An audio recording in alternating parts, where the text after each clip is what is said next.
हमारे शरीर के लिए वो अनवांटेड सब्सटेंसेस है, उसको हमारे जीन अंगों के द्वारा बाहर निकाल दिया जाता है शरीर से, उसे उत्सर्जी अंग कहते हैं। और जो ये हानिकारक पदार्थ होते हैं उसे उत्सर्जी पदार्थ कहते हैं। इन दोनों क्रिया को मिलाकर कहते हैं उत्सर्जन तंत्र।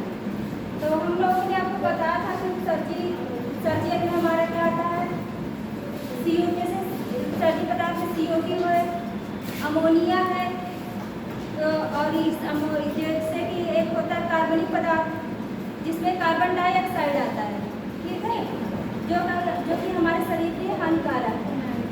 फिर दूसरा होता है नाइट्रोजनस पदार्थ, जिसमें नाइट्रोजन युक्त पदार्थ आप लोगों को बता दिया से। इसमें अमोनिया, यूरिया, यूरिक एसिड तीनों जो है वो नाइट्रोजन युक्त पदार्थ है। पहले आप लोगों को अमोनिया बताया था, जिसको कि सिर्फ जलीय जल की उत्सर्जन कर सकते हैं और कोई नहीं, क्योंकि अमोनिया के उत्सर्जन के लिए जल की अधिक मात्रा की आवश्यकता होती है, ठीक है, इसकी ज़्यादा आवश्यकता होती है, इसीलिए जो जलीय जंतु है वो मोनोटिलिक होते हैं। फिर दूसरा में हमने बताया था यूरिकोटिलिक, जो जंतु यूरिक एसिड का एक्सक्रीशन करते हैं, उत्सर्जन करते हैं, उसे यूरिकोटिलिक कहते हैं। में जैसे सांप आता है, छिपकली आती है, ये सब सरीसृप या रेप्टाइल एक वर्ग है, आगे आपको पढ़ाएंगे, उसमें आते हैं। और जो पक्षी आते हैं, पक्षी रेप्टाइल में नहीं आते हैं, पक्षी एडीज में आते हैं। लेकिन ये यूरिक एसिड का सिक्रीशन क्या होता है कि सांप है, छिपकली है, पक्षी है, ये सब यूरिक एसिड का उत्सर्जन करते हैं, इसीलिए इसको यूरिकोटिलिक कहते हैं। क्या कहते हैं?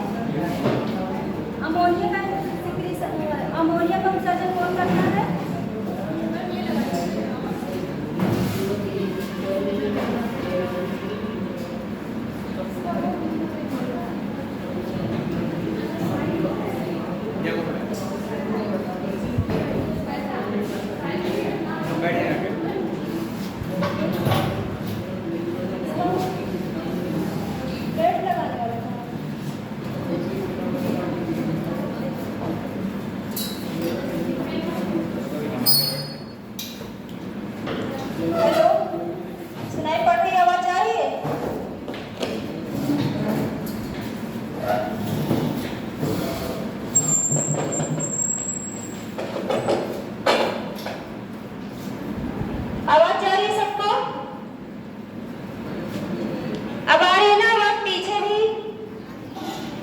हमने आपको रेस्पिरेटरी सिस्टम के बारे में बता दिया कि जो हमारे शरीर के उत्सर्जी पदार्थ को जो कि हमारे शरीर के लिए हानिकारक है उसको जो बाहर निकालते हैं उसे उत्सर्जी अंग कहते हैं। कौन सा अंग कहते हैं?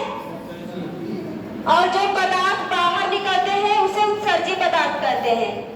जैसे कि अमोनिया पदार्थ जो एक होता है कार्बनिक पदार्थ और दूसरा होता है नाइट्रोजन युक्त पदार्थ। कार्बनिक पदार्थ में कार्बन डाइऑक्साइड हमारे शरीर के लिए बहुत हानिकारक है, ज्यादा हो जाता है तो अम्ल बनाने लगता है, इसलिए इसको शरीर से बाहर निकाला जाता है। फिर दूसरा नाइट्रोजन युक्त में 3 में आते हैं, अमोनिया आता है, यूरिया आता है और यूरिक एसिड। अमोनिया बता दिया, जलीय जंतु उसका उत्सर्जन करते हैं अमोनिया का। कौन से जंतु अमोनिया का उत्सर्जन करते हैं?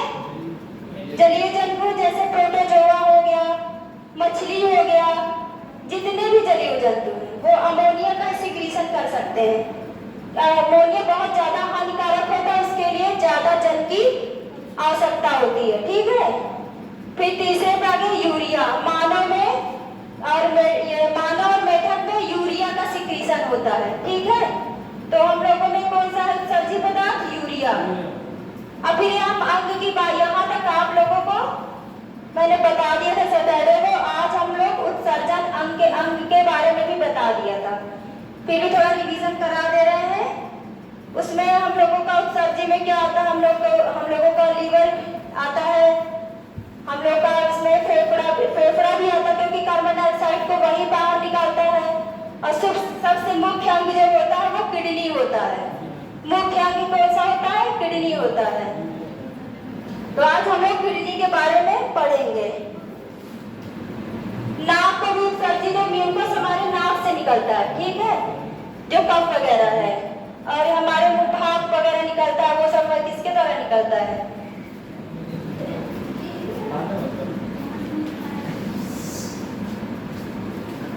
मुख्य अंग कौन सा? गुर्दा के बारे में पढ़ेंगे, बाकी आप लोगों को बता दिया था, उस दिन लिखवा दिया था, आज रिवीजन करा। अब किडनी बताएंगे आप लोगों को। किडनी सबसे इम्पोर्टेंट है, कुछ याद ना रहे ना रहे, किडनी याद रखिएगा। इसे वृक्क भी कहते हैं।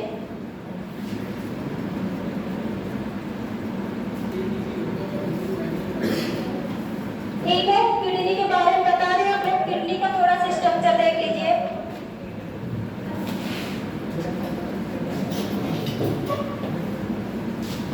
किडनी कैसी होती है? थोड़ा बहुत सेब के आकार की होती है, छोटी सी, एक जोड़ी पाई जाती है हमारे शरीर में।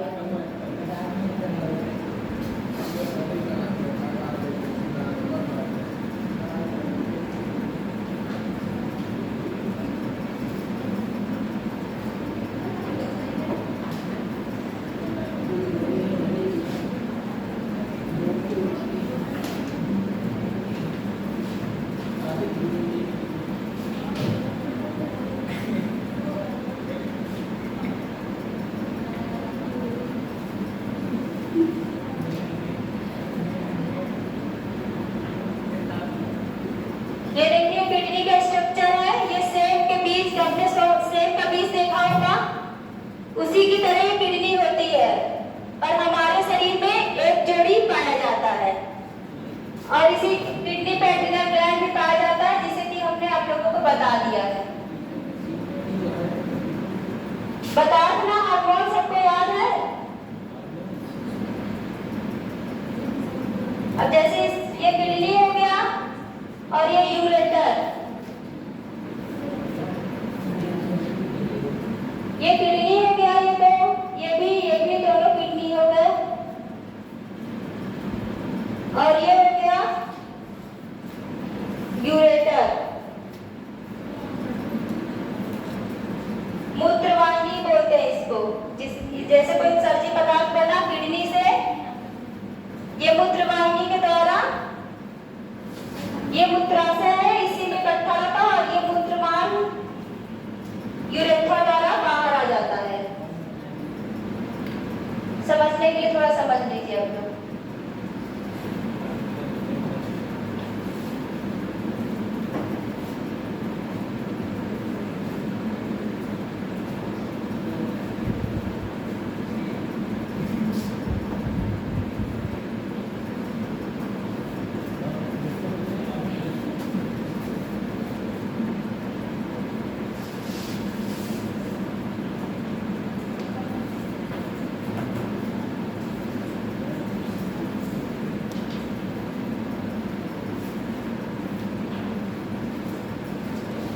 ये किडनी की संरचना है, बाहर से ऐसा दिखता है। एक जोड़ी किडनी पाई जाती है, जो कि सेब के बीज के आकार का होता है, और इससे एक नली लगी हुई होती है, जिसे यूरेटर बोलते हैं या मूत्रवाहिनी भी बोलते हैं।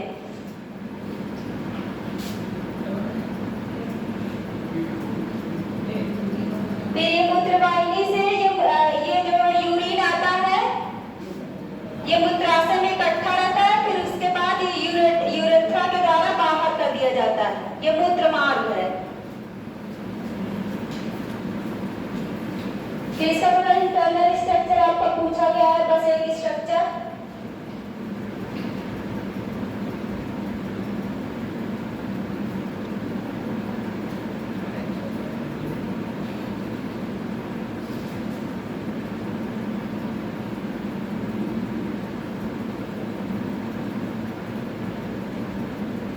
ये किडनी का इंटरनल स्ट्रक्चर है, आंतरिक संरचना है किडनी का।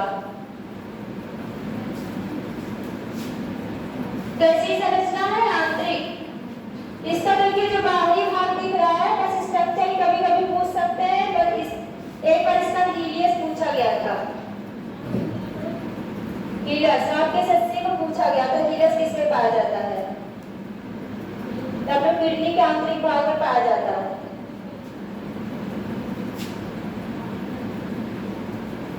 किडनी में ये जो बाहरी भाग होता है इसका कॉर्टेक्स, और अंदर ये जो पिरामिड की तरह संरचना बना हुआ है, ढेर सारी संरचनाएं बनी होती है किडनी के आंतरिक भाग का, उसे मेडुला बोलते हैं।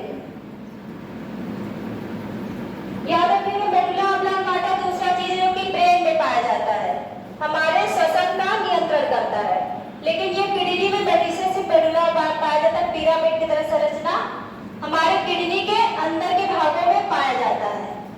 ठीक है, आप लोगों को पीछे समझ में आ रहा है सबको? पीछे और ये हीलस आपका एसएससी में पूछा गया कि हीलस किसमें पाया जाता है, किडनी के आंतरिक भाग में।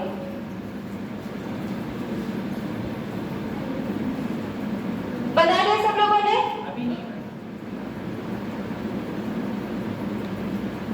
कितनी जोड़ी किडनी पाई जाती है हमारे शरीर में?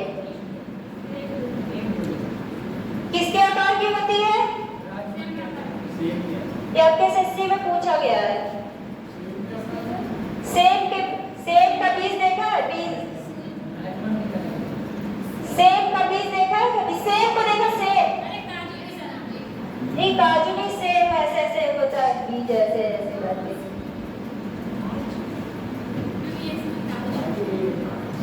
याद रखिएगा सेब के बीज के आकार का होता है, इतना याद रखिएगा। एक जोड़ी पाया जाता है, ये हमारे ब्लड को छान के करके हमारे रक्त की सफाई करता है। ठीक है, किडनी इसका कितने बड़ी होती है? आकार में तो बता दो कैसा आकार का होता है? सेब के बीज के आकार का। सेब का बीज देखा है ना कभी खोलकर? ऐसे छोटा इसी तरह होता है। राजमा देखा? राजमा ये तो आकार हो गया ना। हाँ, मतलब साइज पूछ रहे ना, कितने सेंटीमीटर या मिलीमीटर? साइज इसकी होती है 10 से 12 सेंटीमीटर होता है।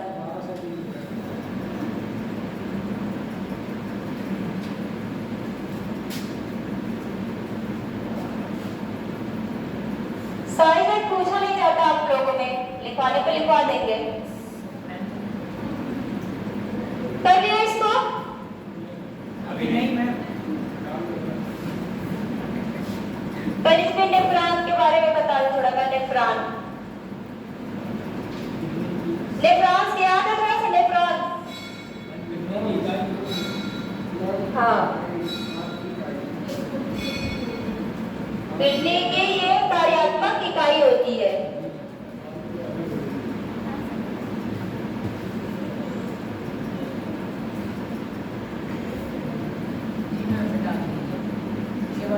तो कोई बना रहा है?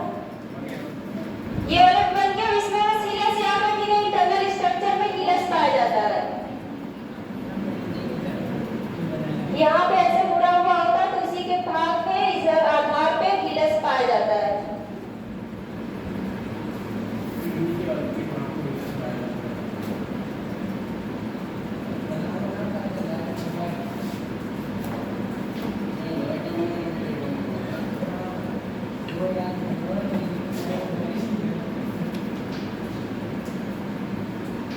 अब क्या पढ़ रहे इस समय? इधर क्लास चल रही है, आ गया सब समझ में?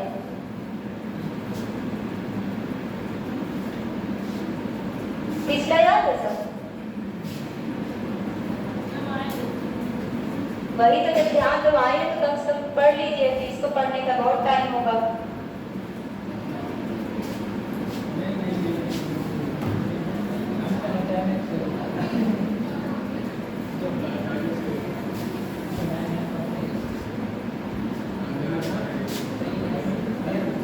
अब आपको नेफ्रॉन थोड़ा सा समझ लीजिए। नेफ्रॉन का स्ट्रक्चर,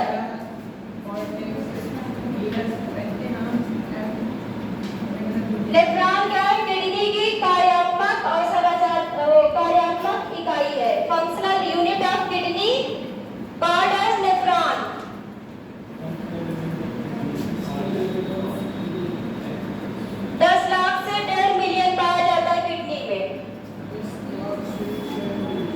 लगभग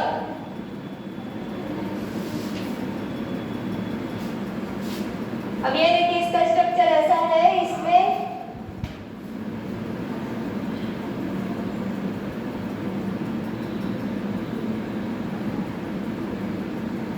ये नेफ्रॉन का स्ट्रक्चर है।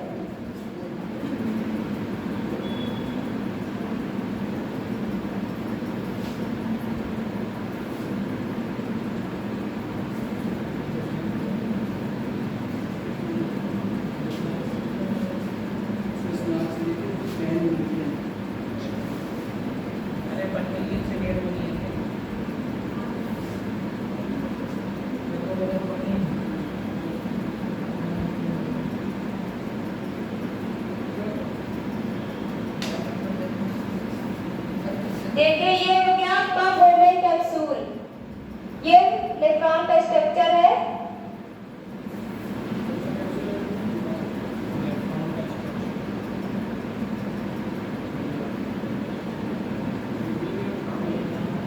ये इसको बोवेन कैप्सूल कहते हैं। ये कप की तरह, इसकी संरचना कप की तरह होती है।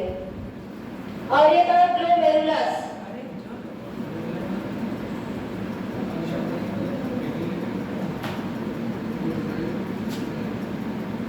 इसको कहते हैं ग्लोमेरुलस। ये जो वाहिनी है, ढेर सारी रक्त वाहिनियां मिलकर ग्लोमेरुलस बनाया है। इसी में ये फिल्टर करता है ब्लड को। क्या करता है ग्लोमेरुलस? ये छानता है, छान के फिर किसमें पहुंचाता है? बोवेन कैप्सूल में।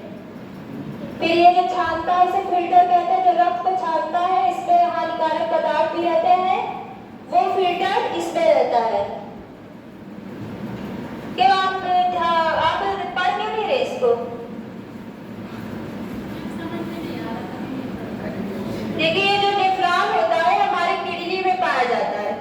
ये उसकी कार्यात्मक इकाई है। नली की तरह संरचना होती है ढेर सारी। ये पूरी ये सब नेफ्रॉन का ही स्ट्रक्चर है। यही ब्लड को छानता है और हमारे शरीर के रक्त में जितनी भी हानिकारक पदार्थ है उसको निकाल के बाहर करता है यूरिन के द्वारा, और पोषक तत्व पदार्थों को वापस भेज देता है रक्त वाहिनियों में पोषण देने के लिए। उसकी यही नेफ्रॉन की संरचना है। अब आगे समझ में थोड़ा बहुत बस स्ट्रक्चर समझ लीजिए, बाकी आप इतना याद रखिए नेफ्रॉन एक किडनी की कार्यात्मक इकाई है। ठीक है, आपके सेशन में पूछा गया है किडनी की कार्यात्मक इकाई कौन है? नेफ्रॉन है।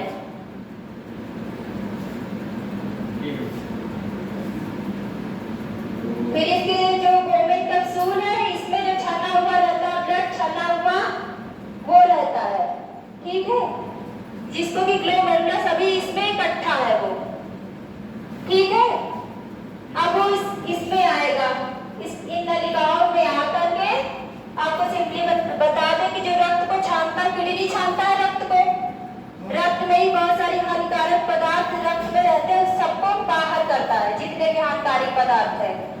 और उसमें प्रोटीन होता है, अमोनिया होता है। तो पहले प्रोटीन को अमोनिया बदलता है, फिर यूरिया में बदलता है। ठीक है, तो जब ये यूरिया को छान देता है इसमें ये रक्त वाहिनियां जिसे ग्लोमेरुलस कहते हैं, ये फिल्टर करके ये इसमें रहता है। ठीक, पहले इसमें रहेगा वो फिल्टर, फिर उसके बाद ये बोवेन कैप्सूल में इकट्ठा रहेगा। फिर उसके बाद इन नलिकाओं के माध्यम से ये कलेक्टिंग डक्ट है, इसे संग्राहक नलिका, इसमें यूरिया रहता है। फिर यही जो कलेक्टिंग डक्ट है ये यूरिन को बाहर कर देता है। ठीक है, स्क्रीटरी का ऑर्गन है ये। तो ये उसका कैसे प्रोसेस होती है, कैसे ब्लड छलता है, कैसे हानिकारक पदार्थ को बाहर नेफ्रॉन के द्वारा, किडनी के द्वारा या नेफ्रॉन के द्वारा कैसे बाहर निकाला जाता है, इसी सब संरचना के द्वारा, इन्हीं पूरी संरचना के द्वारा बाहर निकाला जाता है। ये प्रक्रिया कैसे होती है उसको हम आपको भी उसको बता रहे हैं। अभी लिखो, अभी देखिए, पहले थोड़ा मुझे स्ट्रक्चर समझ लीजिए। आ रहा समझ? अब क्या है सबको आ रहा समझ में आ रहा है? बस नाम जान लीजिए, ये सब नलिकाओं का नाम, ये सब भाग लेते हैं, स्त्री सब में भाग लेते हैं। जैसे इसको कहते हैं प्रॉक्सिमल या समीपस्थ नलिका।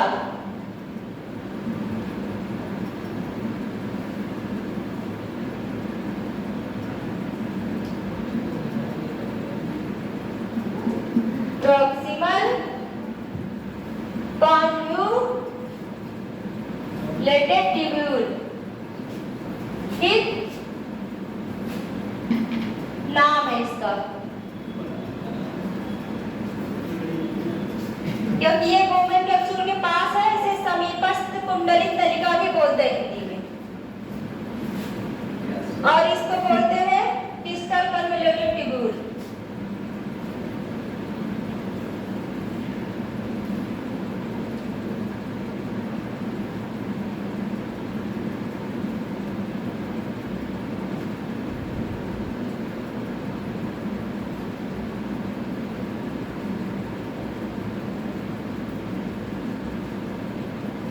दूरस्थ कुंडलित नलिका बोलते हैं, इसे बोलते हैं कलेक्टिंग डक्ट, संग्राहक नलिका।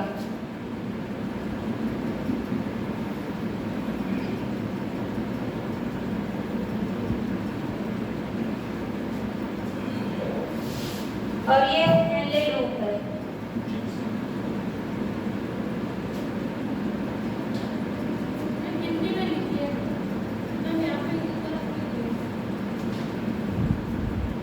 हेनले लूप को हेनले लूप ही बोलते हैं।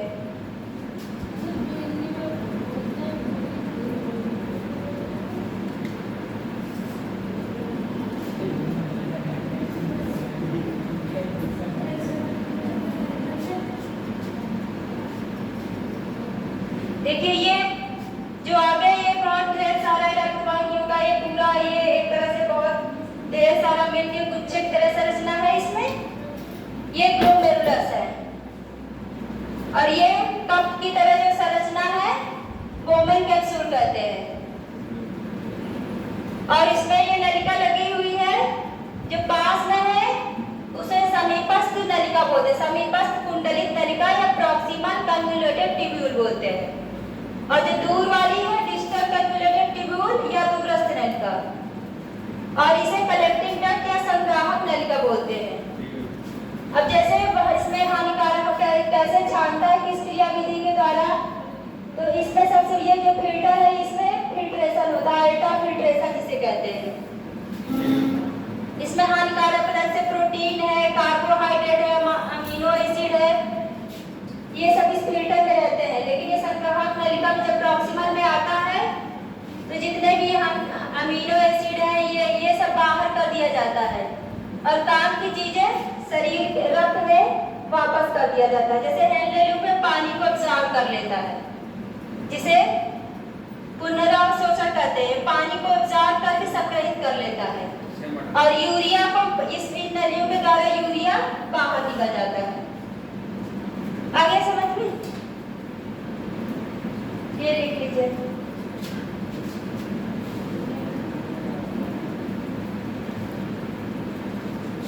देखिए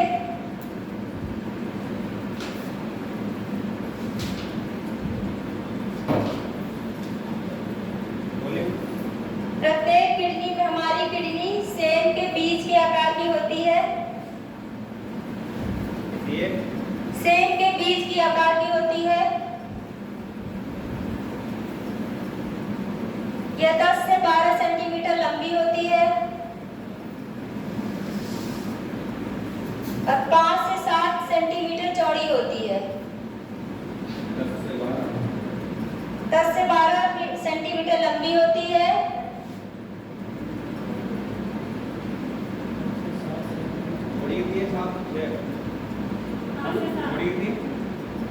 चौड़ी होती है 5 से 7 सेंटीमीटर,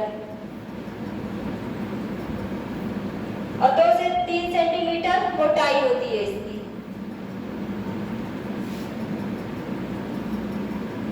और इसका वजन बता रहे, इसका वजन होता है 120 से 170 ग्राम।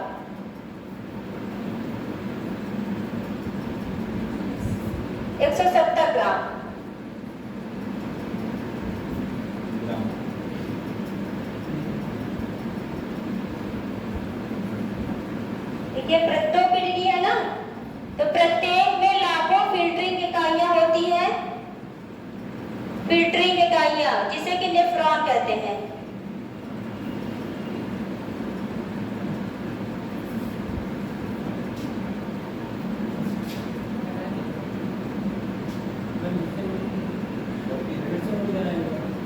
ठीक है, प्रत्येक किडनी में लाखों फिल्टरिंग इकाइयां होती है जो हमारे ब्लड को फिल्टर करती हैं, उसे फिल्टरिंग बोलते हैं ना, उसे फिल्टरिंग इकाइयां, जिसे नेफ्रॉन के बारे में बताया जा रहा है। हमारे प्रत्येक किडनी में लाखों फिल्टरिंग इकाइयां होती हैं जिन्हें नेफ्रॉन कहते हैं।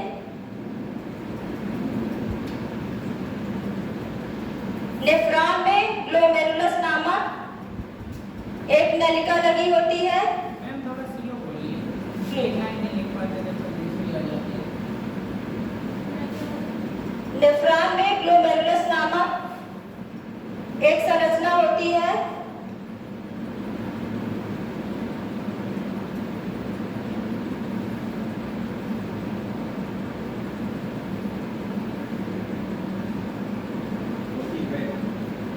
जिसमें ब्लड को फिल्टर किया जाता है।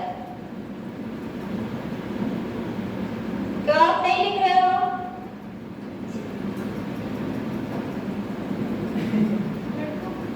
जिसमें ब्लड को फिल्टर किया जाता है इसी ग्लोमेरुलस के द्वारा। देखिए, ग्लोमेरुलस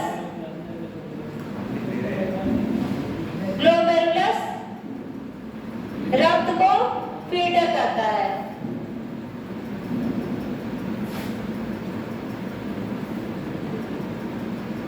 और आवश्यक पदार्थों को रक्त में वापस भेज देता है।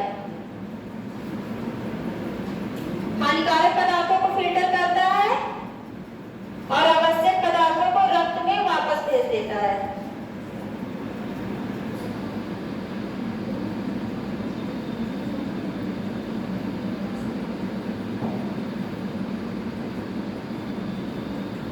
लिखिए, प्याली नुमा संरचना होती है, जिसे किडनी नेफ्रॉन में प्याली नुमा संरचना को बोमेन कैप्सूल कहते हैं। प्याली नुमा संरचना को बोमेन कैप्सूल कहते हैं।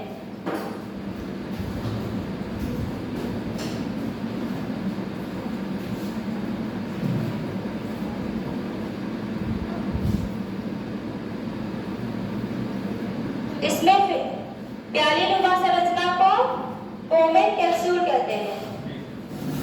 ये जो संरचना बचा प्याली नुमा ना, इसी को बोमेन कैप्सूल कहते हैं। इसमें फिल्टर संग्रहित रहता है, स्टोर रहता है। इसमें फिल्टर संग्रहित रहता है, जो छाना ब्लड को छाना रहता है, उसका जो फिल्टर रहता है वो इसी में स्टोर रहता है।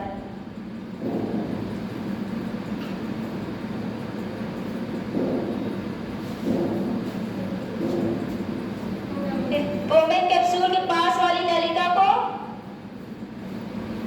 समीपस्थ कुंडलित नलिका बोलते हैं।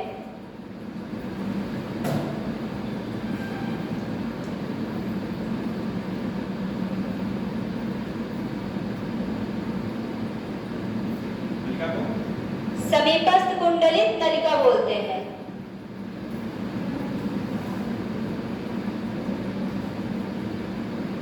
फिर इसके आगे लिखिए, एक यू आकार की नली होती है। समीपस्थ कुंडलित नलिका के आगे एक यू आकार की नलिका होती है।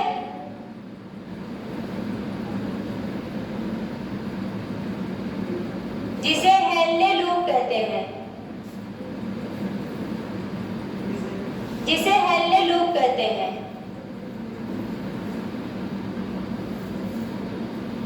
यह जल का पुनर्अवशोषण करता है, हेनले लूप। इसके आगे ये प्याली नुमा संरचना लिख लिया है। बोमेन कैप्सूल के आगे एक नलिका संरचना होती है। एक नली जो होती है उसे समीपस्थ कुंडलित नलिका बोलते हैं। समीपस्थ कुंडलित नलिका।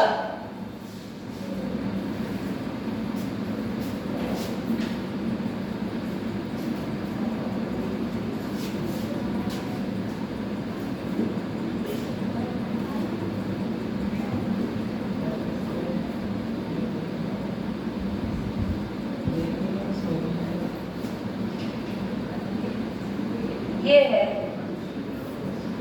समीपस्थ कुंडलित नलिका। उसके आगे नली एक नली होती है जो कि यू आकार की होती है, यू आकार का होता है, जिसे हेल्ले लूप कहते हैं।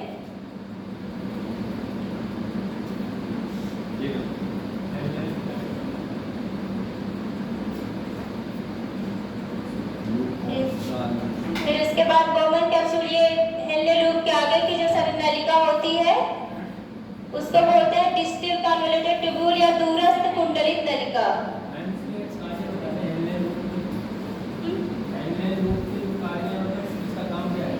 ये पानी का पुनर्अवशोषण करता है, पानी का पुनर्अवशोषण कर लेता है और आवश्यक पदार्थों को ब्लड में डाल देता है।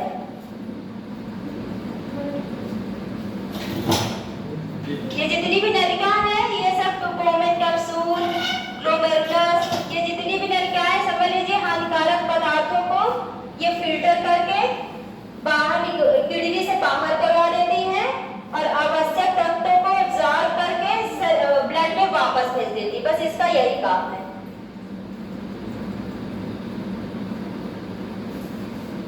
ये फिल्टर कलेक्टिव डक्ट भी पूरा यहाँ पे आके पुनर्अवशोषण करता है, फिल्टर रहता है। फिर ये यूरिया को संग्रहित करता है कलेक्टिव डक्ट, और ये फिर किडनी के माध्यम से बाहर निकल जाता है यूरिया।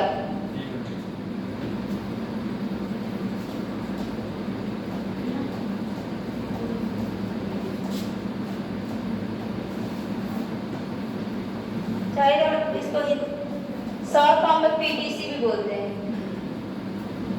इसको पीटीसी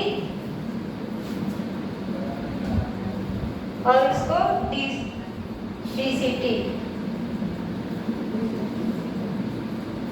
मान लीजिए स्ट्रक्चर आ गया कि इसमें कौन सा किडनी पाया जाता है तो आप लोग कर लेंगे।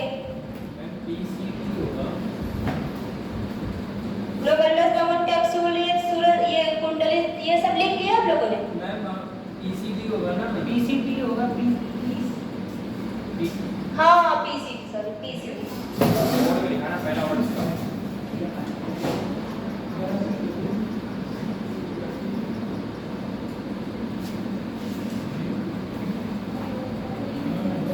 शॉर्ट फॉर्म में इसको पीसीटी बोलते हैं और उसको डीसीटी।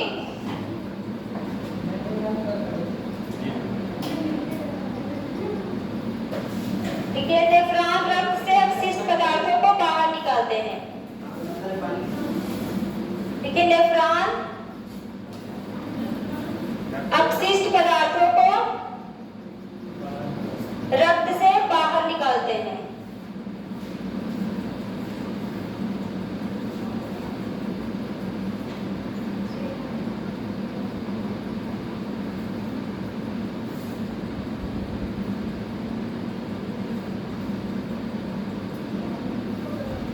ओके, अब आप लोगों में यूरिन यानी मूत्र का घटक पूछा जाता है, लिख लीजिए। मूत्र में क्या क्या पाया जाता है?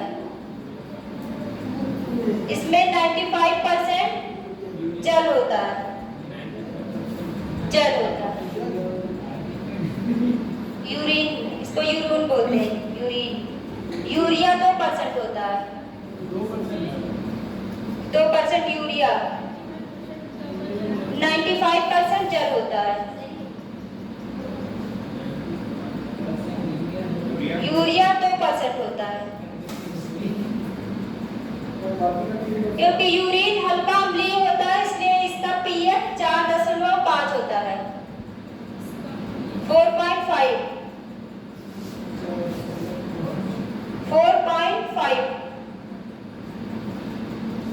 यूरिन हल्का अम्लीय होता है।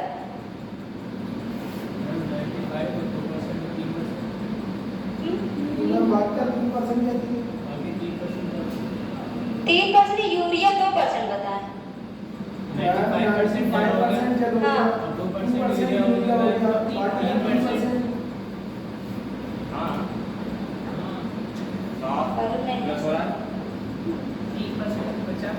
और भी अपशिष्ट पदार्थ इसमें बहुत रहते हैं। इसमें बहुत सारे। आप लोगों के काम का इतना ही है।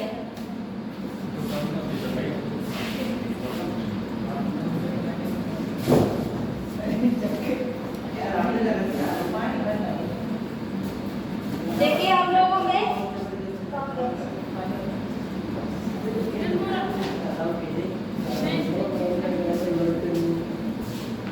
लोगों में इस यूरिया को बाहर निकालने के लिए प्रोटीन को अमोनिया में, फिर इससे नाइट्रोजन युक्त पदार्थ बदलने के लिए एक साइकिल चलता है हमारे लीवर में, से ऑर्निथिन साइकिल बोलते हैं।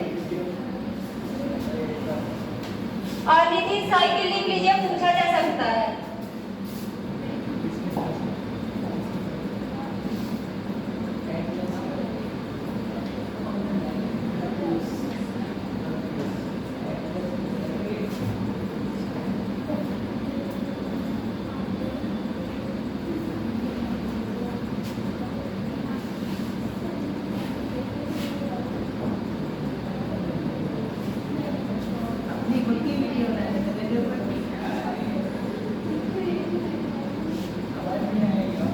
देखिए हमारे लीवर में एक साइकिल चलता है, वो प्रोटीन को अमोनिया में, अमाइनो एसिड में बदलने के लिए, बदल के फिर वो भी एक्सक्रीशन में भाग लेता है, उसे ऑर्निथिन साइकिल कहते हैं, और वो लीवर में चलता है, लीवर में पाया जाता है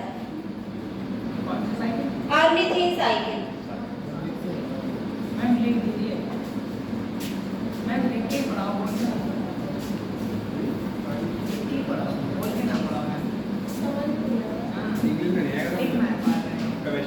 बायो सारी इंग्लिश में है ना, हिंदी में बहुत कम है, सारी इंग्लिश में होती है।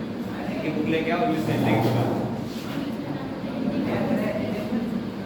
सारी इंग्लिश में होती हैं, हिंदी में कहाँ है? हम यूपी बोर्ड वाले बच्चे।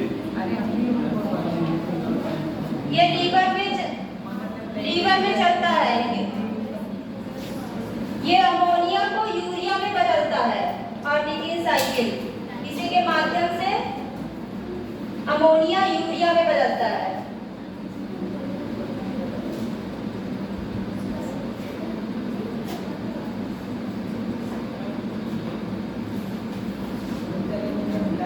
अमोनिया को यूरिया में बदलता है। हाँ, इसी साइकिल के द्वारा अमोनिया यूरिया में बदलता है। इसमें बहुत सारे जैसे अमाइनो एसिड उसमें आते हैं, सिट्रुलिन आता है, आर्जिनिन, लाइसिन, फिर ऐसे कर करके यूरिया में बदलता है। इसको ऑर्निथिन साइकिल बोलते हैं, और आपके एसएससी में पूछा भी गया है ऑर्निथिन साइकिल किसमें होता है, किससे संबंधित है। तो आप लोग इसको ऑर्निथिन पे लगा लीजिएगा कि ये उत्सर्जन से संबंधित है ऑर्निथिन साइकिल। लिख लीजिए, और क्या नहीं लिख पा रही।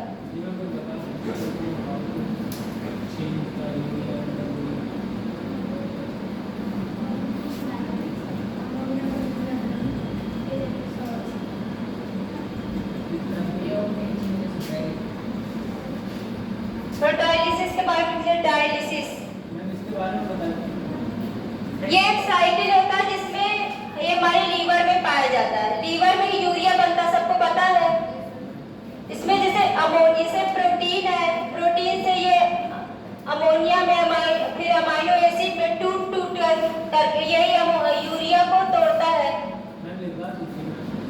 देखिए इतना याद है, आपने सिर्फ ऑर्निथिन साइकिल पूछा गया है, अब मुझे ऑर्निथिन का इस समय याद नहीं है साइकिल। और आपका इतना इसमें सिर्फ बेसिक ही है साइंस का, इतना डीप पूछा भी नहीं जाएगा। हाँ,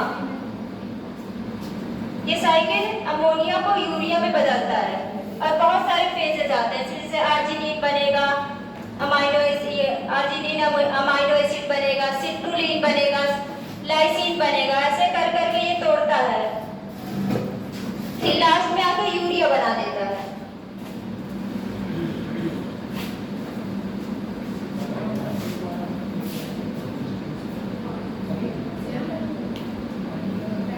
ये प्रोसीजर डायलिसिस लिख लीजिए।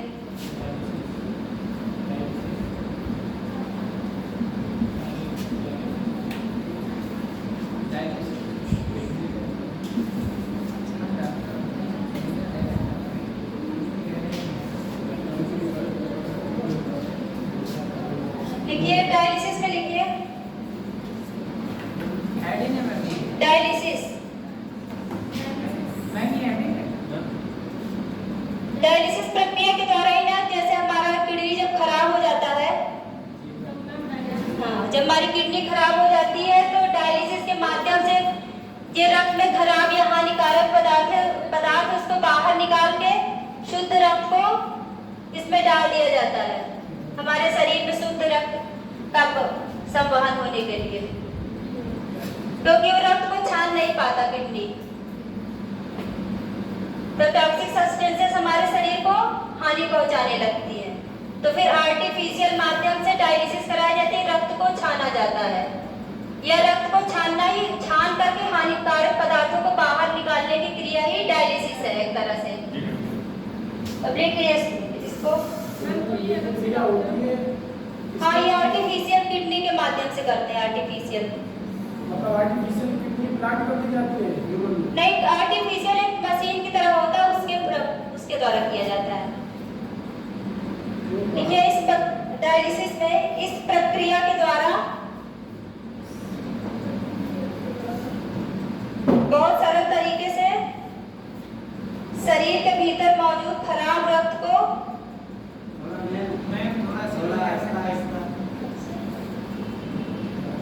इस प्रक्रिया के द्वारा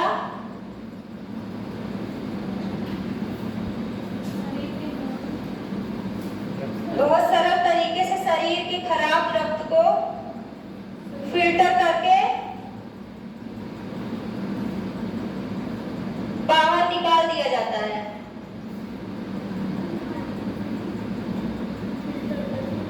बाहर निकाल दिया जाता है और रक्त को वापस साफ करके शरीर में पहुंचाया जाता है।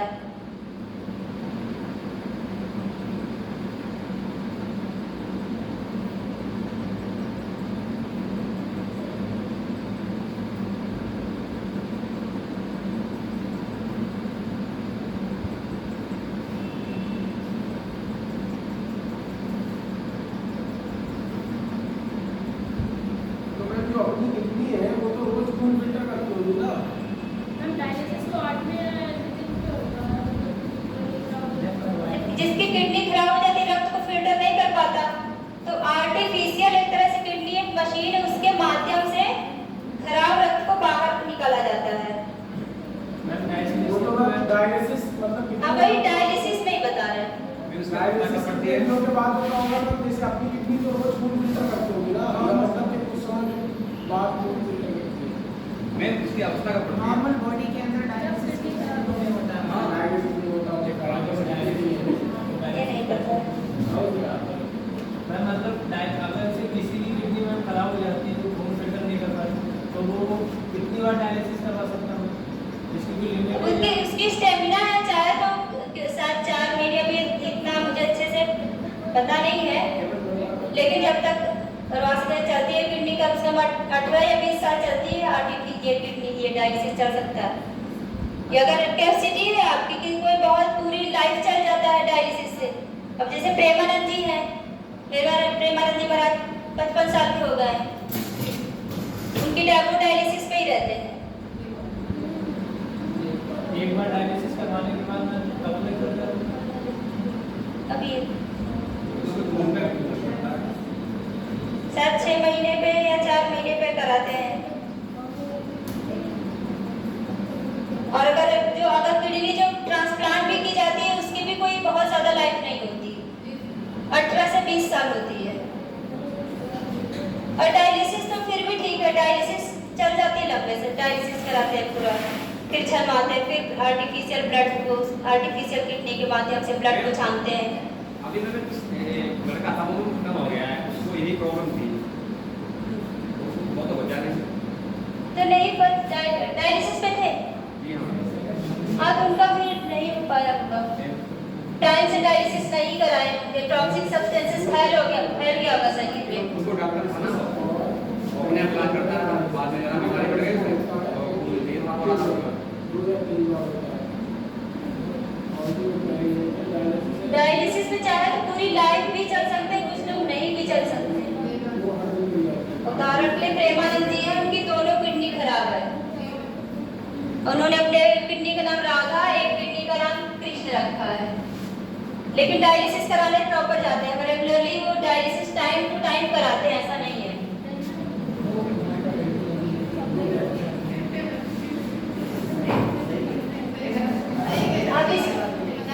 अब आप लोग स्केलेटल सिस्टम के बारे में आप लोगों का स्केलेटल सिस्टम समाप्त हो गया। स्केलेटल सिस्टम पढ़ेंगे हम लोग।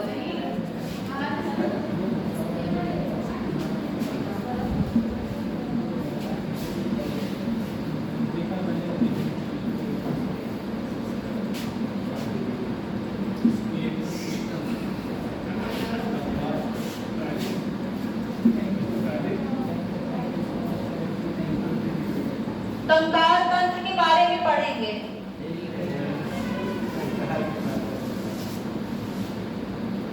आपका स्केलेटल सिस्टम हो गया।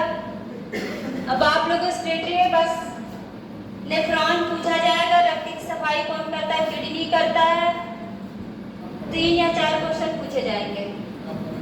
और हेनले लूप पूछा जा सकता है, पानी का पुनर्अवशोषण कौन करता है, हेनले लूप करता है।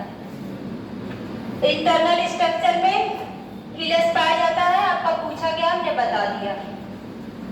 कैसे कैसे प्रोसेस होता है, किस प्रोसेस के द्वारा यूरिन बाहर आती है, आप लोगों को बता दिया। अब आप लोग स्केलेटल सिस्टम कंकाल तंत्र के बारे में जान लीजिए। कंकाल तंत्र क्या करता है हमारे शरीर में, सुरक्षा देता है और क्या करता है? इंस्ट्रक्शन। हाँ, कंकाल तंत्र क्या करता है, हमारे शरीर की सुरक्षा करता है, आकार प्रदान करता है, आकृति प्रदान करता है। अब आप लोग सोच लीजिए कि कंकाल ना हो हमारे शरीर में तो क्या होगा, खड़ा ही नहीं रह पाएगा, स्किन ऐसे ही। अब कंकाल तंत्र 2 तरह के होते हैं। एक होता है बाह्य कंकाल और दूसरा होता है आंतरिक कंकाल, जिसे ध्यान से सुनिए सब कोई। कंकाल में 2 तरह के होते हैं, एक होता है एक्सोस्केलेटन बाह्य कंकाल और इंडोस्केलेटन आंतरिक कंकाल। बाह्य स्केलेटन जैसे हमारा स्किन है या किसी के जीव में बाहरी सतह पे पाया जाता है, उसे कहते हैं एक्सोस्केलेटन या फिर बाह्य कंकाल। जैसे कि आप लोगों ने कछुआ देखा है, उसमें बाह्य कंकाल होता है और उसमें दोनों होता है, बाह्य कंकाल भी होता है, आंतरिक कंकाल भी। कॉकरोच में भी होता है बाह्य कंकाल, जैसे कॉकरोच है, केकड़ा है, इन सब में बाह्य कंकाल पाया जाता है। ये क्या करता है, ये हमारे शरीर के बाहरी अंगों को, बाहरी सतह को सुरक्षा प्रदान करता है। जैसे केकड़ा हो गया, ये कछुआ हो गया, कॉकरोच हो गया, इन सब में एक्सोस्केलेटन या बाह्य कंकाल पाया जाता है। फिर इंडोस्केलेटन जो हमारे शरीर के आंतरिक भागों की क्या करता है, सुरक्षा करता है। जो इंडोस्केलेटन है या आंतरिक कंकाल है, हमारे शरीर के आंतरिक अंगों की रक्षा करता है। ठीक है, जैसे हम बाह्य कंकाल आप लोग को पता ही है, जैसे हम लोग का बोन है, ये सब जैसे हम लोग को आगे अगर हम लोग गिर जाते हैं तो हमारे जितने भी अंदर के अंग है, किडनी है, लीवर, फेफड़ा है, इन सब का जो है अंदर के जो आंतरिक कंकाल है वो सुरक्षा करता है। फिर इसमें भी अब इसमें आपका एक्सोस्केलेटन हो गया, इंडोस्केलेटन हो गया। आपका स्केलेटल सिस्टम को 2 भागों में बांटा गया है। पहला होता है एक्सियल, दूसरा होता है पेंडिकुलर। थोड़ा एक्सोस्केलेटन और इंडोस्केलेटन के बारे में लिख लीजिए।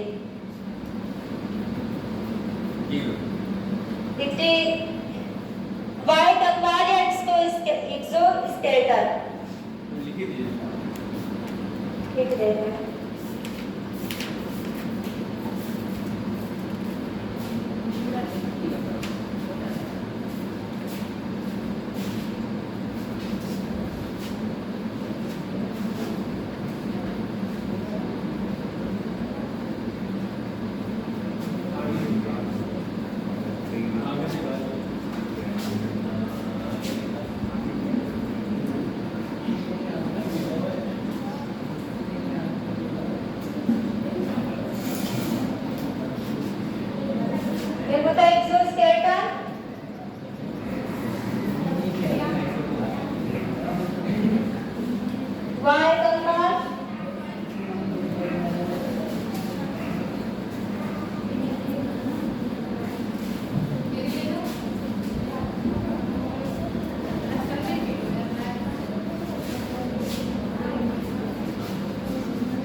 और इसमें मैमल्स,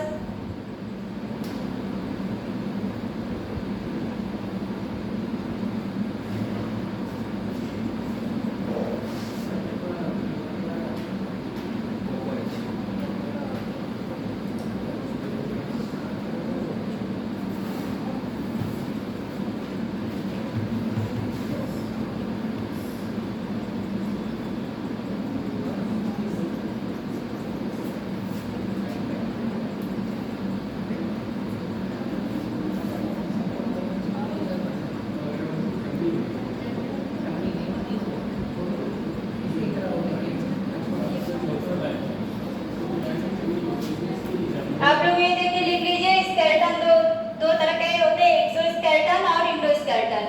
ये हमारे शरीर के बाहर से सुरक्षा करता है और आंतरिक अंगों की सुरक्षा इंडोस्केलेटन करता है। इसमें एक उदाहरण जैसे कछुआ हो गया, आप लोगों ने देखा होगा कि बड़ा सा खोल पाया जाता है, वो एक्सोस्केलेटन है जो कि इसके बाहर से सुरक्षा करता है। केकड़ा, कॉकरोच में भी काइटिन जो पाई जाती है, काइटिन एक्सोस्केलेटन होता है, ये इसकी कॉकरोच की सुरक्षा करता है। केकड़ा की भी सुरक्षा करता है ये एक्सोस्केलेटन। इंडोस्केलेटन जैसे हम लोगों में जो बोन्स है, ये इंडोस्केलेटन हमारे शरीर के अंदर पाया जाता है। मैम इसमें ज्यादा मगरमच्छ नहीं आएगा?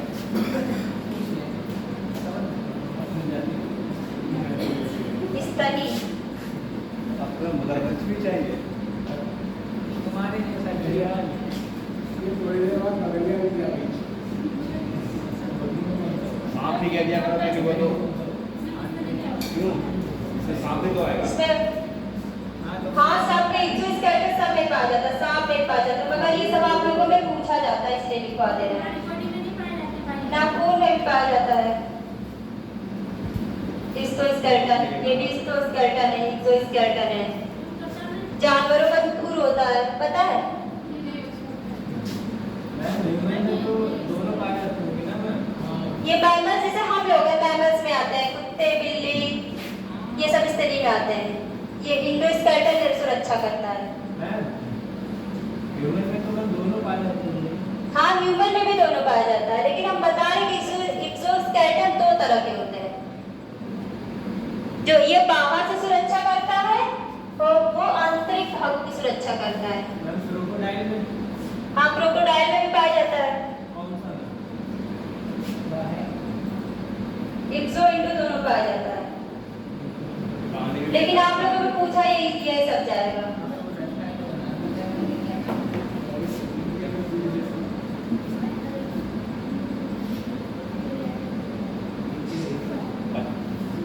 लिख लीजिए। देखिए ये वॉइस बटन हमारे शरीर के बाहरी सतह पे पाया जाता है। वायु कंकाल हमारे शरीर बाहरी सतह की सुरक्षा करता है।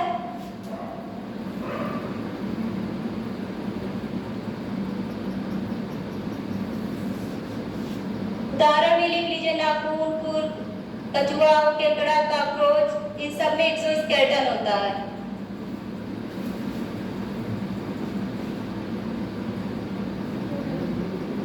और ये जो हमारे शरीर के आंतरिक भागों की सुरक्षा करता है, उसे आंतरिक कंकाल कहते हैं।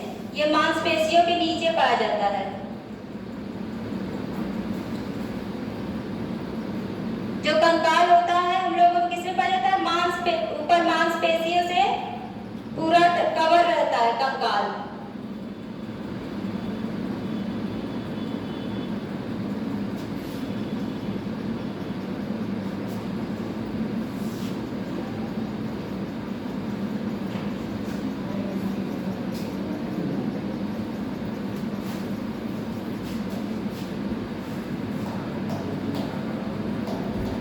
लिख लिया इसको।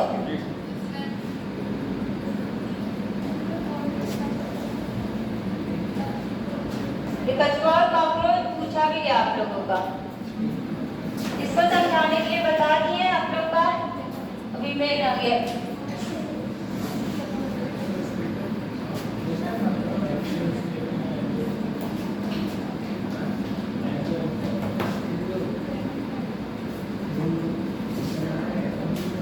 कंकाल तंत्र को दो भागों में बांटा गया है।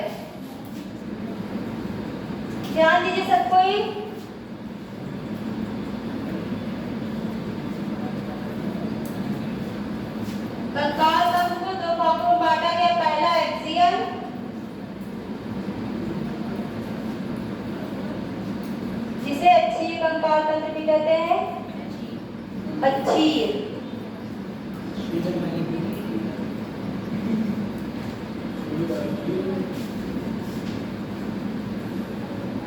दूसरा है पेंडिकुलर।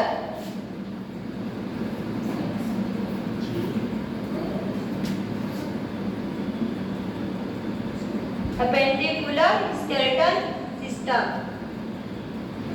इसको पांगी, हिंदी में पांगी बोलते हैं। हाँ। देखिए एक्सियल यानी अच्छी नाम से पता चल जा रहा है, जैसे हमारे सिर से लेके ऊपर के भाग तक में एक्सियल पाया जाता है, जिसके में हमारा स्कल यानी खोपड़ी आता है और हमारा रिब्स आता है, यानी कि अस्थि पंजर जिसे बोलते हैं वो हमारी खोपड़ी आती है, स्टर्नम और हमारा वर्टिब्रल कॉलम आता है, जिसे कि कशेरुक रीढ़ भी बोलते हैं। क्या क्या आता है इसमें? एक्सियल में हमारा स्कल आता है,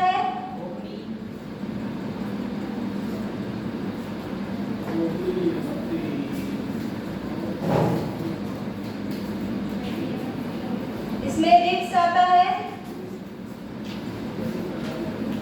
स्टर्नम,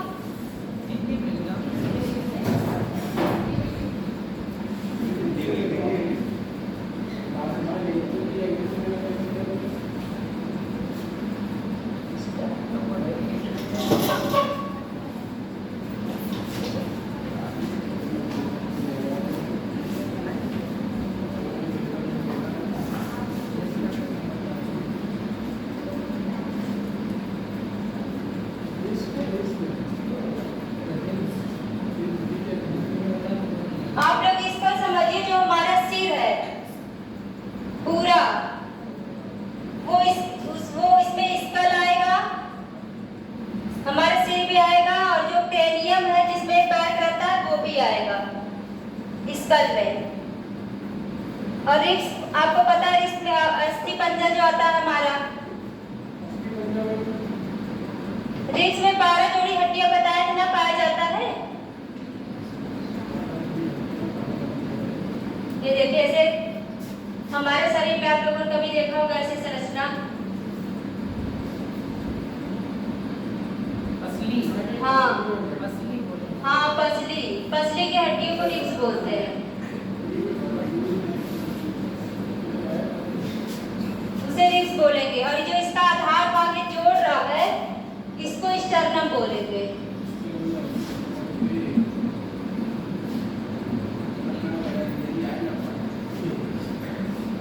ये सब आता है एक्सियल में, यानी अच्छी कंकाल तंत्र में। और रीढ़ की हड्डी भी आती है, रीढ़ की स्कल आएगा, रिब्स आएगा, स्टर्नम आएगा और आएगा आपका रीढ़ की हड्डी। मैम हिंदी में समझ में आ जाएगा सभी।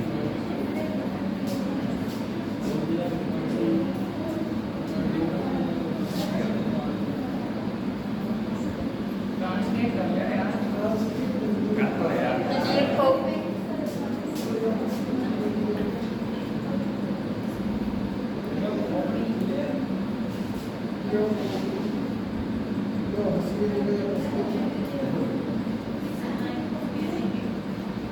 मैम इनसे पसली लिख दो पहले।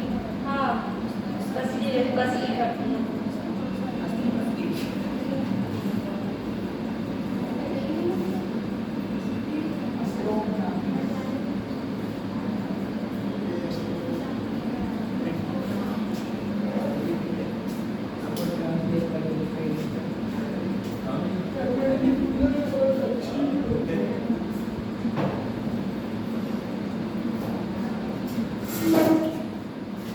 ये वर्टिकल कॉलम को रीढ़ की हड्डी बोलते हैं।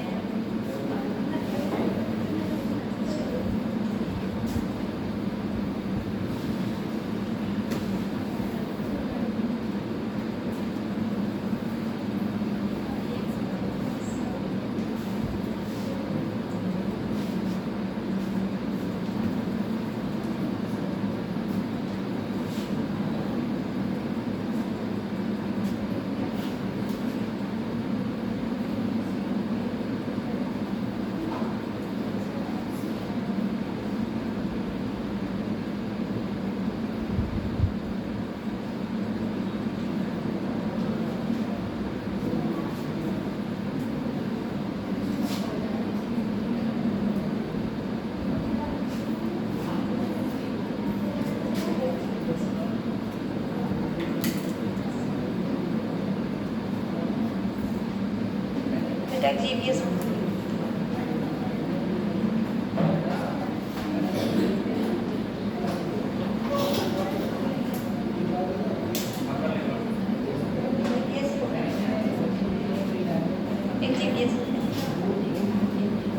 हाँ ये देखिए आप लोग ये एक्सियल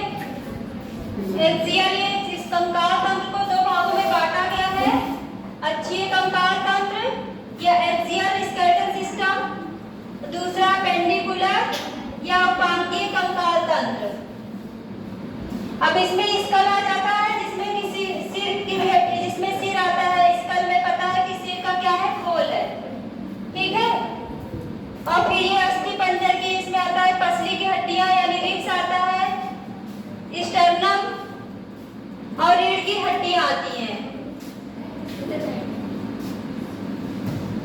इतना समझ में आ गया। और उपांगी भाग का लिम्ब यानी हाथ पैर की हड्डियां आती है और गर्डी आता है जिसे पेक्टोरल ऊपर जैसे कंधे का है और कमर को पेल्विक गर्डल बोलते हैं, पेक्टोरल गर्डल। ये सब उपांगी में आता है। जैसे लिम्ब, इधर का लिम्ब दिया, इधर का लिम्ब दिया।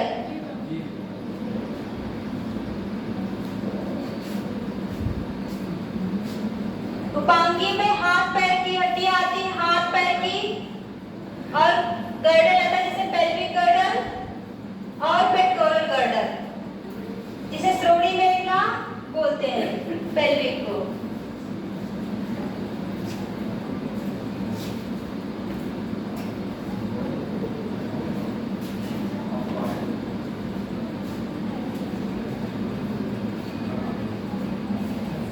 यह पेंडिकुलर,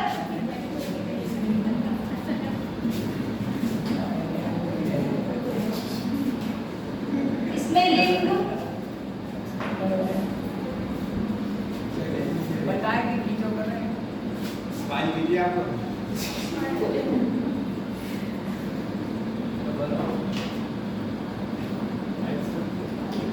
इसका तरीका है।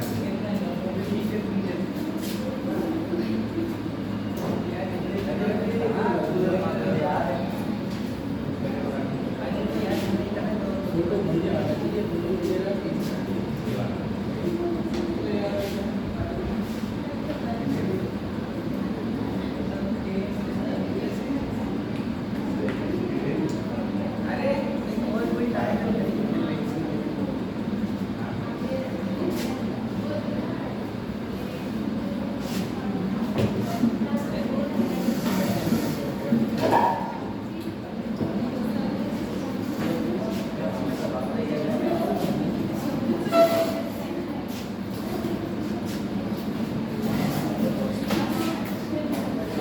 एक रह गया।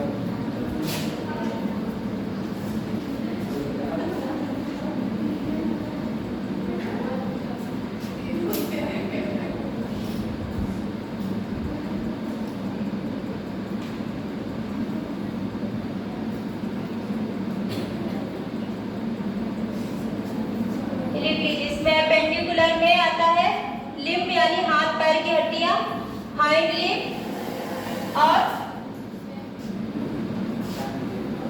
Four limb. लिम्ब में दोनों होता हाइंड लिम्ब, हाथ पैर की हड्डियां और दूसरा क्या है? हाथ पैर की हड्डियों का आता फोर लिम्ब में आता है।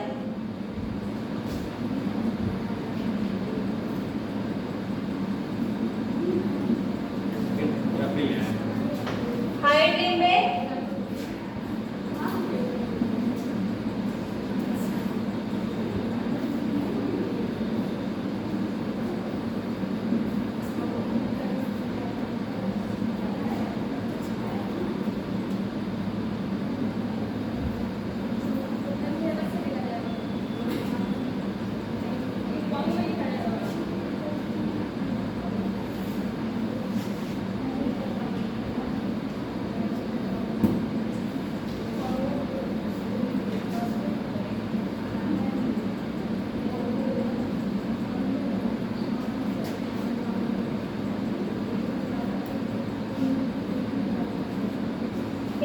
पेंडिकुलर में जिसे उपांग उपांगीय अस्थियां भी कहते हैं।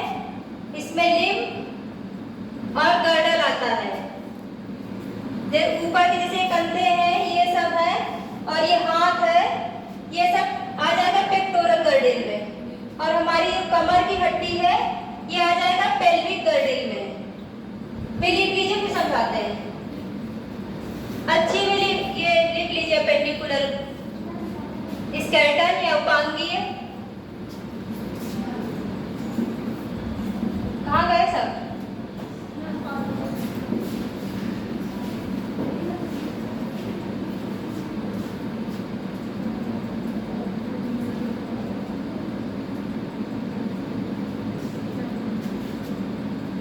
लिख लिया सब लोगों ने? सब लोगों ने लिख लिया? अगर आप में आ जाए कि हाँ इसमें से ये हाइंड लिम्ब में क्या क्या आ जाता है, हाथ की पैर की हड्डियां, तो कर लोगे ना? या कि एपेंडिकुलर में या उपांगीय में कौन सा आता, कौन सा भाग आता, कर लोगे? जैसे हाथ पैर दिया रहेगा, पेल्विक पेक्टोरल आपके सस्सी में दिया रहेगा। एक्सियल में आता है, ये उपांगीय में आता है कि अच्छी में आता है? आप लोगों में देखिए ज्यादा बहुत डिटेल नहीं, बेसिक साइंस है। बेसिक साइंस में बायोलॉजी है, उसमें यही पूछेगा जैसे कि एक्सियल दे देगा या जैसे अच्छी दे देगा या उपांगीय। अब ये पूछ लेगा जैसे हाँ जी हाइंड लिम्ब दे देगा, जैसे कि हाथ पैर जंघा ये सब, पेल्विक गर्डल पेक्टोरल गर्डल, तो पूछ लेगा क्या है, अच्छी है कि उपांगीय है? तो आप लोग बता लोगे ना। और अच्छी उसमें क्या आता है, अच्छी में क्या क्या आता है? स्कल आता है, स्टर्नम आता है, रीढ़ की हड्डी आती है, आपके सस्सी में पूछा गया है। और आपके एक्सियल में इन सब में 80 बोन पाए, 80 बोन पाया जाता है। लिख लिए थे? अब ऐसे तो सबकी अलग अलग बोन्स है, लेकिन आप लोगों में इतना पूछा नहीं जाएगा। ये तो पता है ना कि वयस्क मानव में 206 हड्डियां पाई जाती है, पता है सबको? और बच्चों में कितना पाया जाता है? 300, सिर्फ 300, कुछ नहीं। वो पूछेगा बच्चों में, इसको भी लिख लीजिएगा। लिख लीजिए, वयस्क मानव में 206 हड्डियां और बच्चों में 300। कहाँ चले गए सब लोगों? नहीं समझ? आप लोग इस स्ट्रक्चर के माध्यम से समझा दे तो साथ समझ जाए।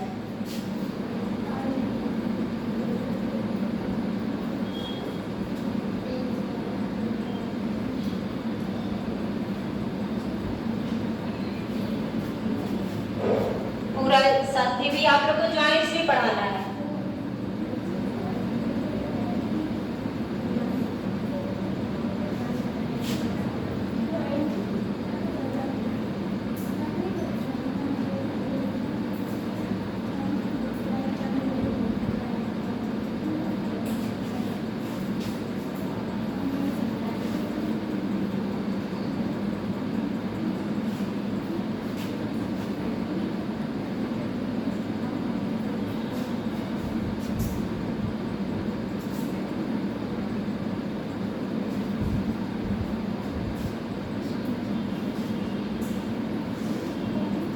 इसे समझने के लिए बना दे रहे हैं।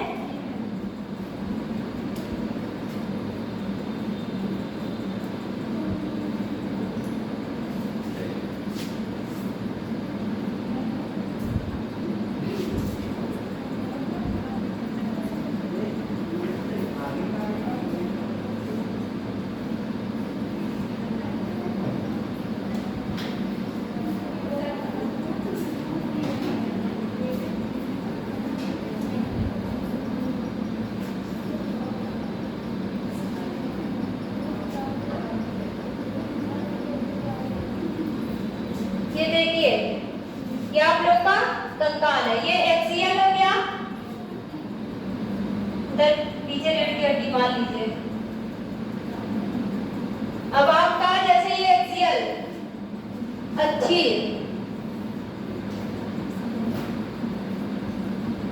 तो इसमें कौन सा आ गया आपका? ये स्कल आ गया।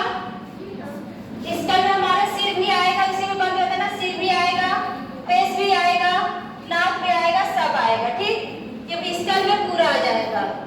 ये एक्सियल में आपका सिर का ये पसली है और इसको जोड़ता हुआ ये स्टर्नम और इससे पीछे ये रीढ़ की हड्डी।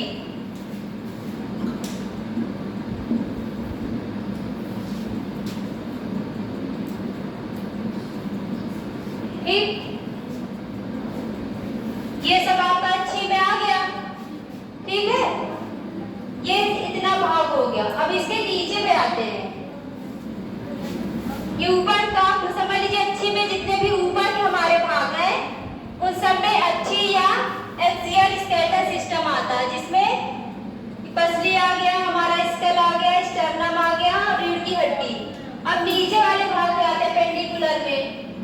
तब आप लोग को इतना तो बता दिया है कि हाथ पैर की हड्डियां, पेल्विक गर्डल और ये क्या है, पेक्टोरल गर्डल। अब इसमें देखिए क्या आता है हमारे हाथ में, फोर लिगमेंट। ये हो गया आगे की हड्डी को बोलते हैं रेडियस, रेडियो अल्ना, और पीछे को अल्ना और ह्यूमरस। ये सब हाथ की हड्डी पाया जाता है। ये पेंडिकुलर में बता रहे हैं। आपको इस स्ट्रक्चर से समझा दें कि लिखवा दें? आप लोग का पेंडिकुलर में बता दिया। पेंडिकुलर में हाथ पैर की हड्डियां आती है, ये पेक्टोरल आता है, पेल्विक। तो सबसे पहले हम लोग हाथ की बात करेंगे। ठीक, हाथ में हमारा रेडियो, तो रेडियो अल्ला ह्यूमरस। हमारे हाथ की हड्डी क्या है, रेडियो अल्ला ह्यूमरस। याद रखिएगा, पूछा जाता है। तो ये रेडियो अल्ला और ये आगे इधर हमारे बाह में पाया जाता है ह्यूमरस।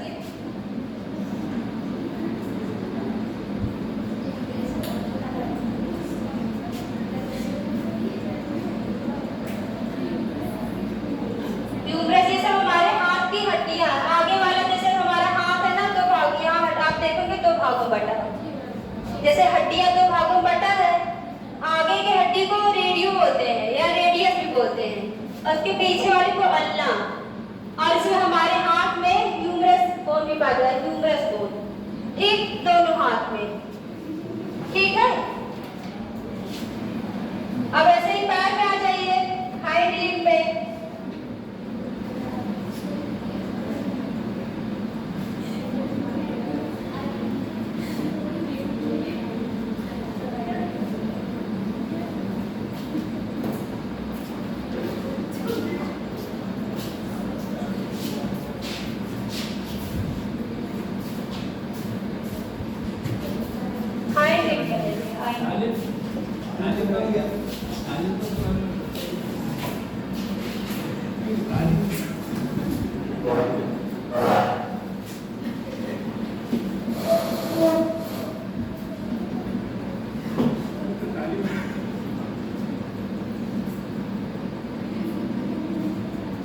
अब इसमें भी आगे इसमें भी दो बोन है पैर में आपके।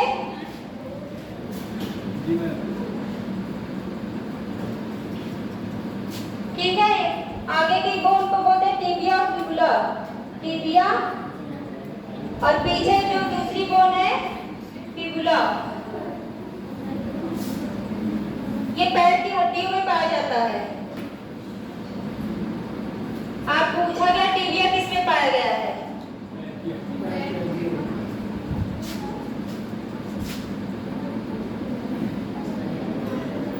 और ये आपका कमर, पेक्टोरल गर्डल।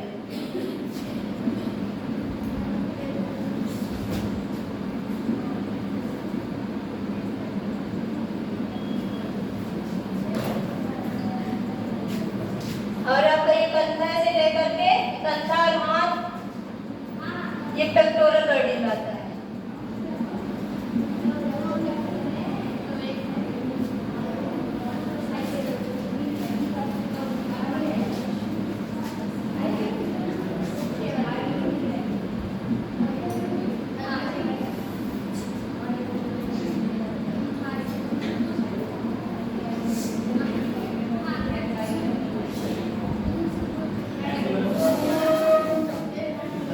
ये कमर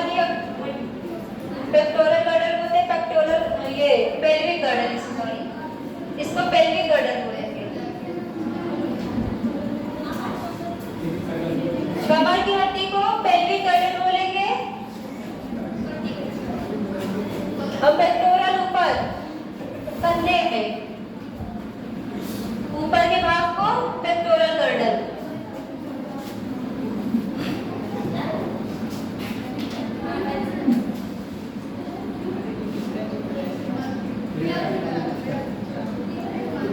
इतना आपका एक्सियल में आ गया, बाकी इतने नीचे का इधर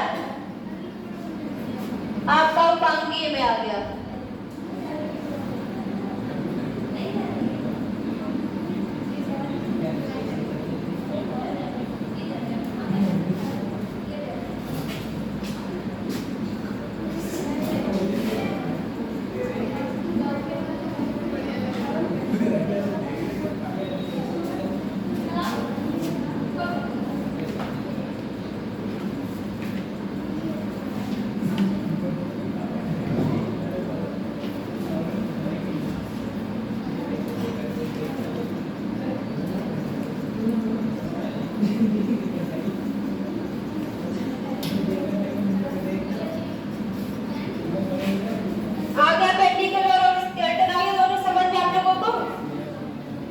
अब आप लोग जॉइंट्स के बारे में देख लीजिए। जॉइंट्स मैम 1 मिनट रुक जाएगी।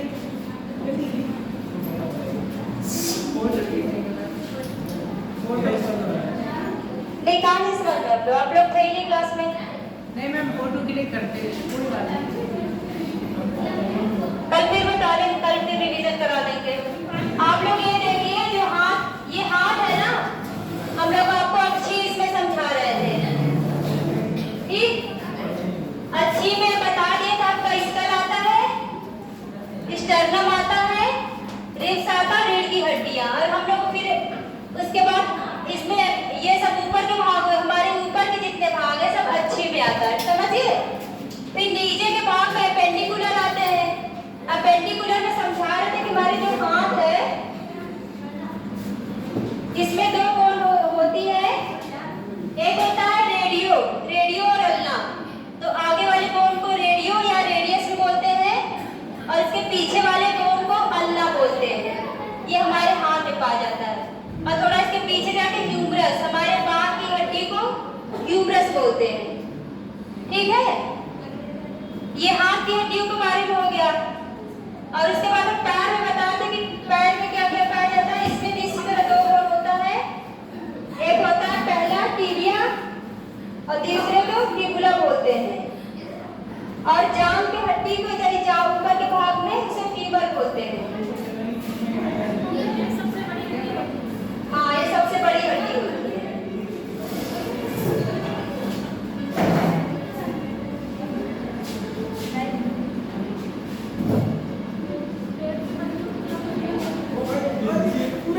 अरे उधर देखो, उधर आगे समझ में?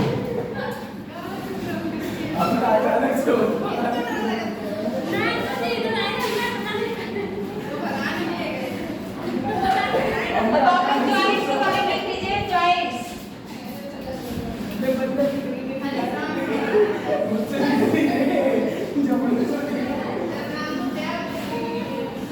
हमारे जबड़े की हड्डी सबसे मजबूत हड्डी है। लिख लीजिए, हमारे जबड़े की हड्डी हमारे पूरे शरीर में सबसे मजबूत हड्डी है।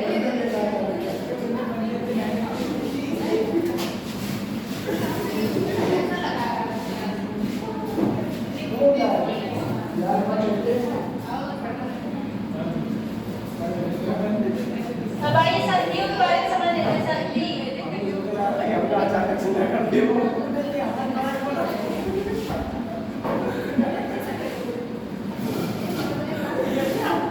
और वहाँ पर भी रखिएगा, इनको डालिए।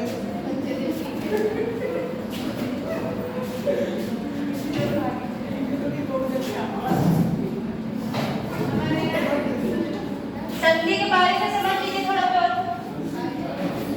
संधि जो हमारे दो हड्डियों को जोड़ती है उसको संधि बोलते हैं। संधि कहाँ कहाँ पाया जाता है पता है? हाँ,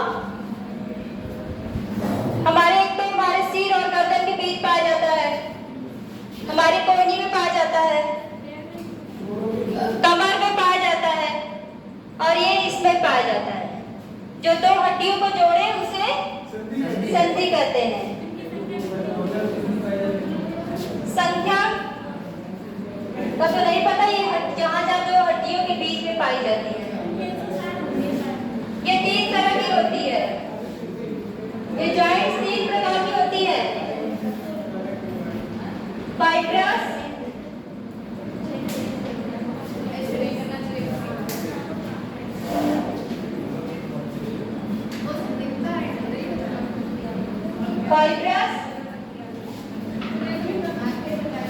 या रेशेदार,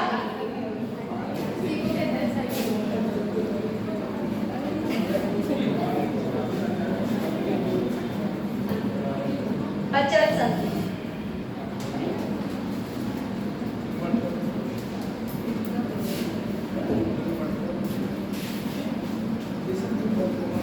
संधि 3 तरह की होती है, फाइब्रस, रेशेदार या अचल संधि।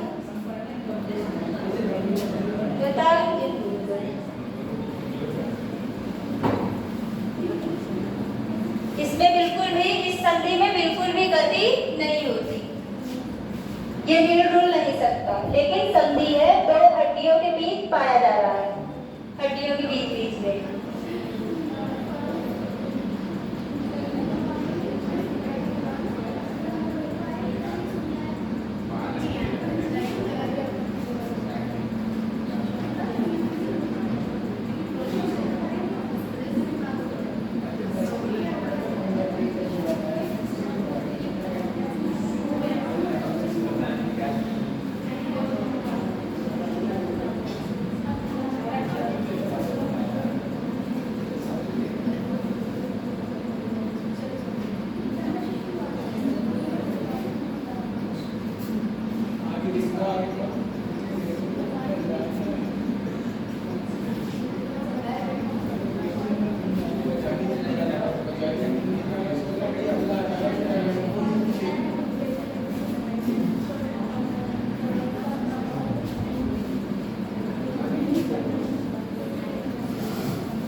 तीसरा है आपका सिनोवियल जॉइंट्स।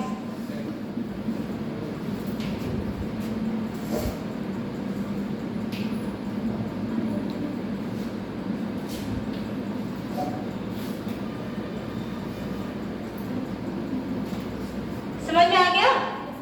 आप लोग की संधि 2 हड्डियों के जोड़ को संधि कहते हैं। ये 3 तरह का होता है। पहला फाइब्रस, रेशेदार, इसे रेशेदार कहते हैं। इसे अचल संधि कहते हैं। इसमें बिल्कुल भी गति नहीं होती, ठीक, मूवेबल नहीं होता। फिर दूसरा होता कार्टिलेजिनस, थोड़ा बहुत, इसमें थोड़ा बहुत गति होती है। फिर तीसरा सिनोवियल जॉइंट्स, जिसमें पूरी तरीके से मूवमेंट होता है, पूरी तरीके से गति होती है। अब ये फाइब्रस, ये अचल संधि, इसका नाम ही है अचल, ये जो कि हिल-डुल नहीं सकता। जैसे ये हमारी खोपड़ी में पाया जाता है। किसमें पाया जाता है? ये हमारी खोपड़ी में पाया जाता है। और दांतों में भी देखो, दांत जिसमें हमारी कैविटी में धंसी हुई है उसमें गति नहीं हो सकती, और ये दांत में पाया जाता है।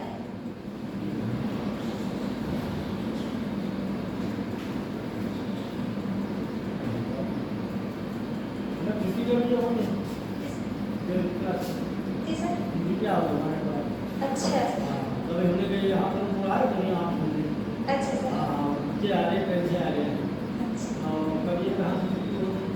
क्या कोचिंग?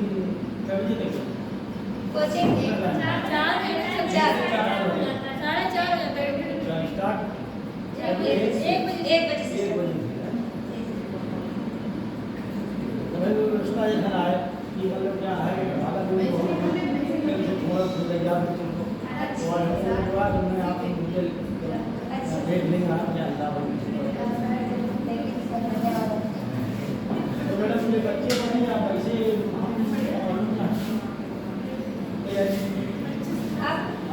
तैयारी करेंगे। हाँ बिल्कुल, हाँ बिल्कुल भेजिए। हो गया आगे जी सर। हाँ सब निकल जाए जी सर।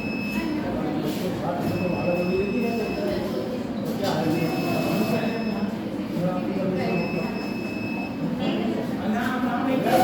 ठीक है सर। ठीक है।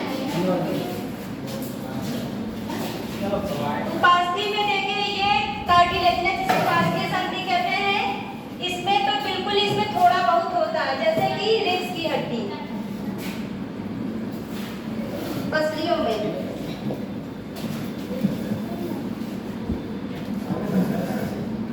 आगे सटना भैया लिख लिए जॉइंट्स बहुत इंपॉर्टेंट है और आपके एग्जाम में है, इसके बिना पेपर नहीं बनता, हर बार पूछा गया जॉइंट्स। और सिनोवियल इसमें के सबसे ज्यादा सिनोवियल तो बहुत ज्यादा इंपॉर्टेंट है। तो ये फ्रीली मूव, सबसे ज्यादा मूवमेंट इसी में होता है।